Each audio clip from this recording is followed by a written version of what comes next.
It's an ACS low profile spoiler. Put it on today. See, in the other videos we had the high wing spoiler on here. I just didn't like it. It's not me. This is a lot better. Use the factory holes. This is a Z51.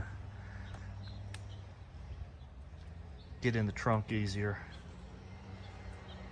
Still have a little bit of downforce pressure. Really like it.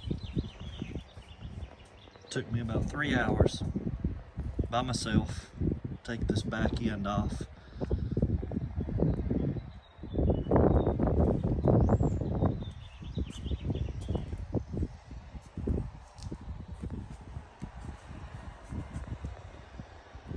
Thought I'd share that with you if anybody's interested. I know there's not a lot of videos on the low profile spoiler, so here it is.